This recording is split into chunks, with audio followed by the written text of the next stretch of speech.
Hello,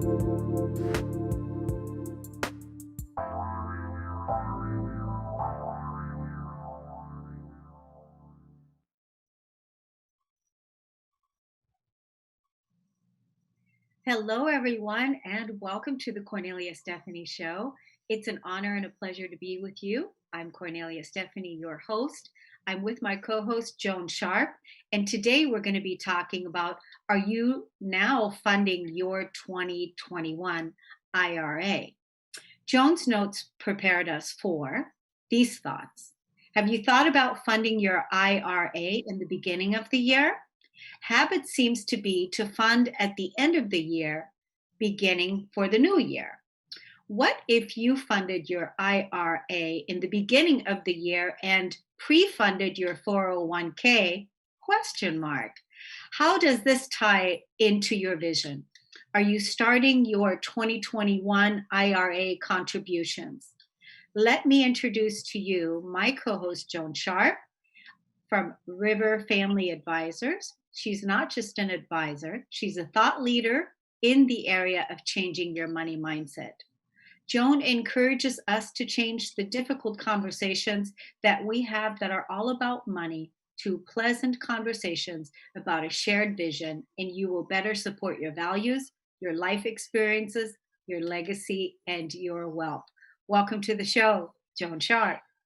Hey, Kornelia, thank you for having me. As always, it's so wonderful to see you, and Happy New Year. Welcome to 2021. We're at the end of our first full week of 2021. Yeah. How do you feel? Well, I'm still, I feel like I'm still starting to rev my engines up. I mean, I feel like I was speaking to a client the other day and she goes, I apologize for the noise in the background. We're still in the holiday celebrations. And she goes, in our Puerto Rican culture, our holiday isn't over until January the 11th. Wow. So that's kind of nice, though, because it's a nice way to come into 2021. I mean, It is. What's great is we have people getting vaccines now with COVID.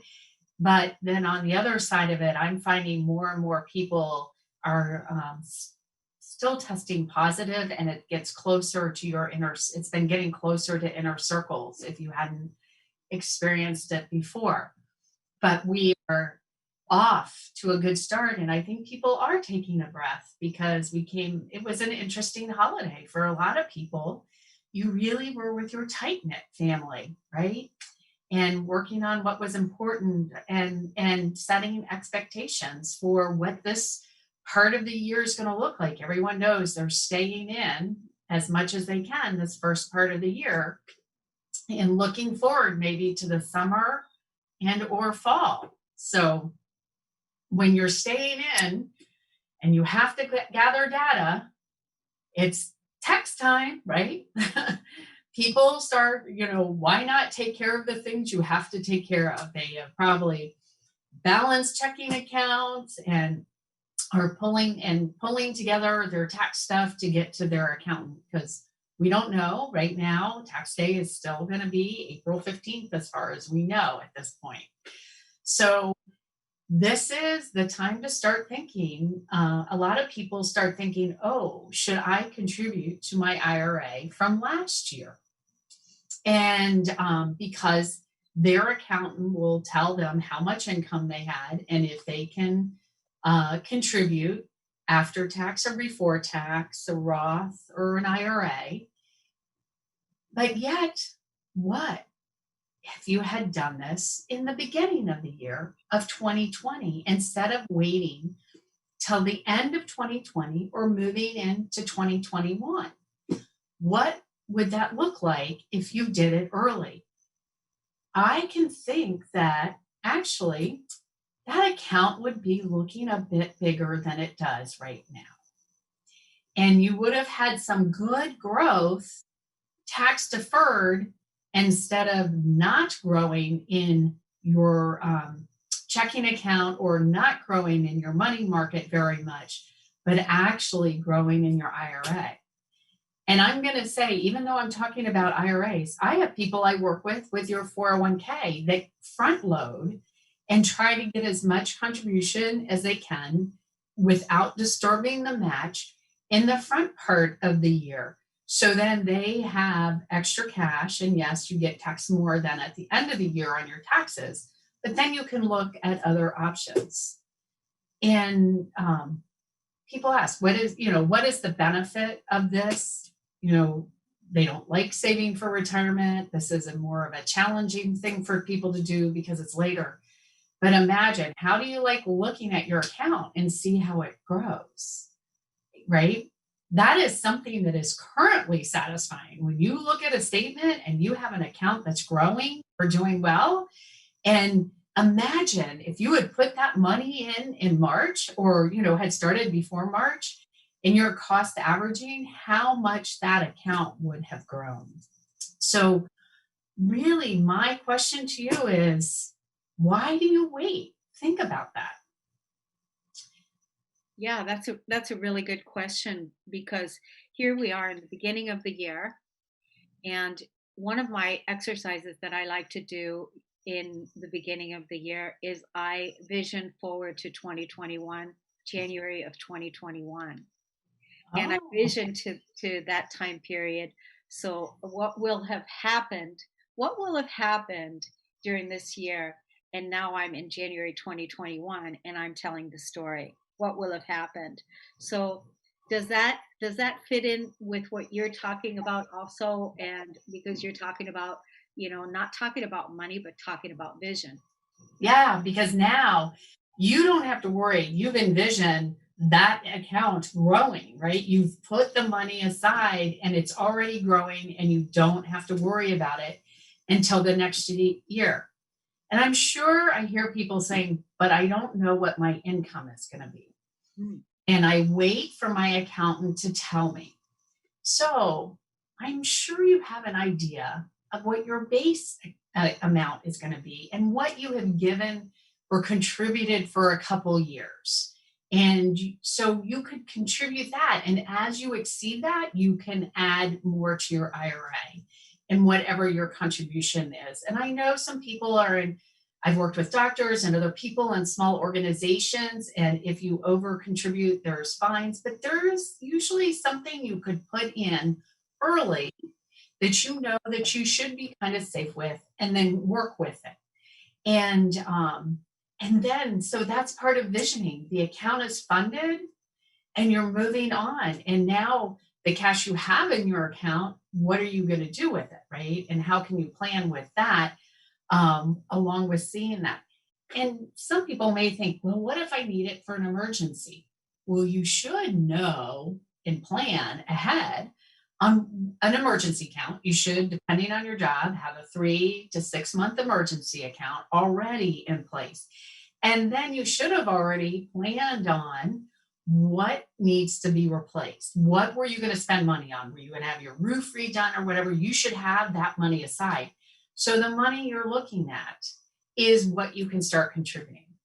Now, I understand if you're in that habit of contributing at the end of the year or the beginning of 2021 when you talk to your accountant before the April deadline, and some accounts you can do that with in April, before April, and some you can't. So you may have to kind of work with adjusting your mindset and doing it. But you know what else? It's done. Isn't that the biggest relief? It's not like hanging over you all year. And it's funny, I was talking to someone about this, and they were like looking at me like deer in the headlight. Yeah. And I'm like, do you wait? They were like, what? They're like, yeah. I'm like, why do you wait? And it was like, it's a habit. This is a habit we've gotten into that we started years ago. So aren't we in the process of envisioning where we want to go, what we want to do? This money isn't about retirement as much as it is about when we want to transition and our vision of transitioning at a different time and when we're older in our lives to have it available. Now, there's a lot of other technical things I could talk about, but just let's stick with the simple on when are you making your contribution on this IRA and your 401ks.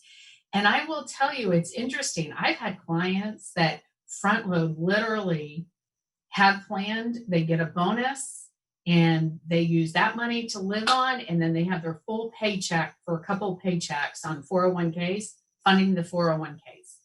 Now, once again, you have to know your plan and your matching, because I had someone who, if they did that, they would have lost their matching. So we had to spread it out a little longer. But look at that. And then it's done. It's, it's over and you're seeing your statements come in and the money is growing if we're having a good year in the market with it. And it's, so there is kind of a transition thinking about this. And then once again, with the IRA, depending on how much, and start funding it early. And this is going to take a time to shift. But imagine in the fall when you know it's already funded and you're okay and you have this money sitting in your account, there's a monkey off your shoulders. Now you can think differently about that and help with your envisioning for the next year. Exactly. And your wealth building. You're wealth building, you're seed planting, you're growing your money, and you're beginning everything. It's basically changing the habits, the old patterns and habits. Like you said, you used the word habit, that it's just a habit that people have done, waited till the end of the year, or they didn't think about it before. And it's just shifting that mindset to why did I wait? And then doing a little bit more strategizing and or envisioning. Yeah, and some people have 401ks and may do a spousal IRA or they may do an IRA where they don't get a tax deduction as an extra saving. Once again, why wait? Do it in the beginning of the year. Let's have some fun and thinking different. And Kornelia, you know this more than anyone. If we change a habit, and especially something so ingrained, don't you sometimes find other possibilities and see more possibilities, or see another habit that you've kind of been stuck in that it's time to update? I find that a lot of times, with the way that we do one thing that is an avoidance or something that isn't really our optimal, is there's other ways where that's also playing out in our lives. And when we really upgrade and change that, everything else then can also up level just by that one small step and that action that we took. Yeah. And this is a small step. Okay. I say that, and I get so this can feel like a big step, but really, so if it feels so big, as I said, to do the whole thing, and you still need to do your 2020, do your 2020 and put together an action plan and envision how you're going to focus right now. And what a great year to do it, because we're still locked in. And I mean, we're spending money, but we're still not maybe spending as much money on gas and other things. That this might be the year to have a little bit of your overlap to get this habit shifted and changed, and to think about it and be a little more conscious about being able to do it. So, Joan, do a lot of individuals actually wait or need to wait for their accountant to tell them how much to contribute? So there are definitely, as I mentioned, some professionals that have to wait for the final number, but you usually know a base number, and you could talk to your accountant when he tells you what your 2020 is, and you're talking income, and you're also talking estimated taxes, because if you're in that position, you're also more than likely talking estimated taxes, and asking, okay, how much do you think I'll be able to contribute in 2021 that would be a safe amount, that if I wanted to front load and pay early in the year because I have the money sitting here, and instead of it not growing and or growing and my paying taxes on it, and it can grow tax deferred, how much can I put away? So it's a mix. And there's some of us just in the habit that we know we're going to do it and you just procrastinate. And I can tell you, I'm one of those people doing that. But you do have to have the earned income to be able to contribute to it. Because an IRA, and it is determined on earned income.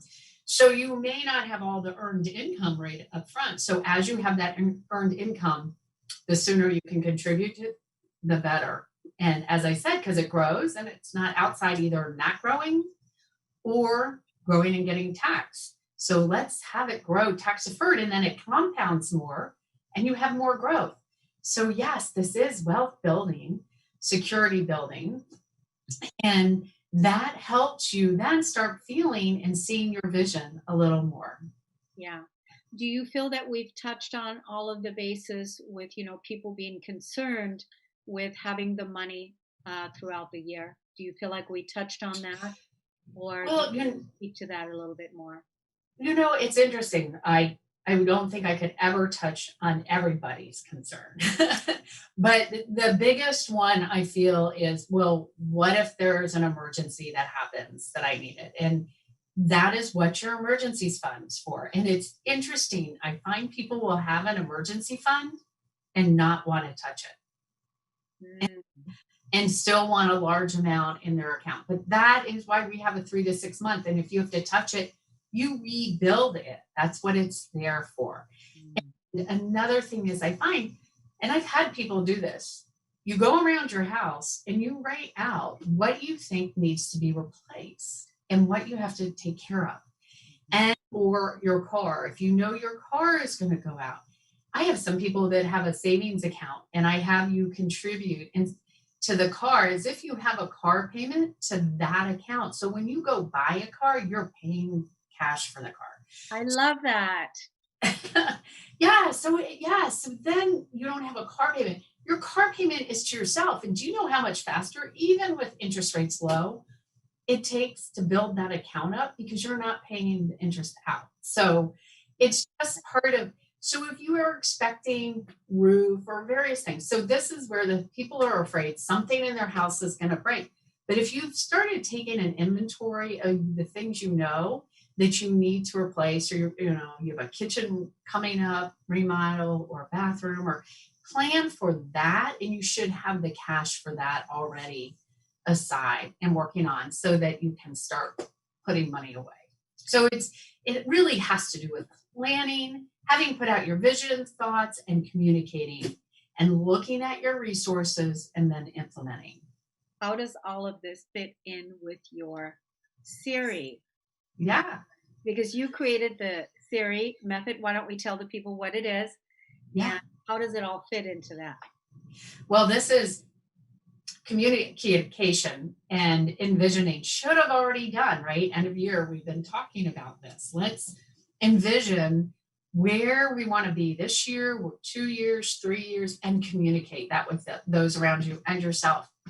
And this is looking at the resources you have and having planned it out. And so this part of the tax thing of your IRA or your 401k is actually the implementation part of it. So the C is communication, the E is envision, the R is your resources. So now with this, as I said, I'm asking you to look at your resources. And then implement is the implementation of the contribution to your IRA or changing how your 401k, how you're doing that, your 401k or 403b. It was very fun. Last year, I had a client that had ratcheted up how much was going in the 403b, and they knew they would have been done at a certain time because most corporations will stop when you have reached the maximum you're allowed to give. And they're like, oh my God, my check is larger. I contributed. It was by the end of the summer. And we had been talking about several things. And they were like, okay, now that I've done that, I can now write the check. And granted, this is the end of the year, but we were focused on the 403bp of doing an additional amount into an IRA, which then was converted to a Roth. which then grows tax deferred and will come out currently income free. So that's a little more implementation strategy, but it all is coming from the vision of the client in wanting to grow and be secure as life transitions and what's going on. And that's what's so important with the SERI method. It isn't just the vision, right? And you have to communicate it. It's not about keeping it in your head and not communicating it. But you also have to look at your resources and adjust to what's going on and important for you. And then you have to implement and not wait. But once you start moving forward, it's amazing how you can go back and communicate how excited you are and how this is looking at it and working. But then you start really seeing your vision happen. Don't you see your vision start happening once you start implementing? Oh, yeah. Yeah. And that's so exciting. And that's why I think, all these conversations that you are inviting us into with changing the conversation from money to vision is so helpful, because really truly it is in the visioning. It's first happens in the vision, and then it happens in real life in the manifestation. We know we have to take action on things. And so how can people get in contact with you? Where can they find out more information about you? We have about a minute left, so let us know where to go. So you can reach me at River, RIVER, Family, FAMILY, Advisors, ADVISORS.com. And if you go to the tab on Change Your Conversation on that, it has two things. You can do coaching, which is we talk for an hour every other month and for a year to help you with your vision and implementing and coming back. And it's interesting in conversations like that, it's rarely about the dollars. It's about aligning the vision and the values and moving forward and realizing it wasn't the dollars in the way. Or if you really want to get into the whole planning, holding hands, and there's the personal advising that I do and working with you on helping really have the conversation with you, aligning things, and working with your other advisors to help make sure and communicate the way you need to be communicated to, what we're trying to accomplish, and also get their technical ideas that make sure it aligns with your vision and you understand what you're doing. And while you're there, check out all of the other shows that Joan Sharp has done on this conversation, changing your money from money to vision, changing your conversation from money to vision. Thank you again, Joan Sharp. We'll see you all again next time. Until then, go ahead and get started on that vision now. Take care, everybody.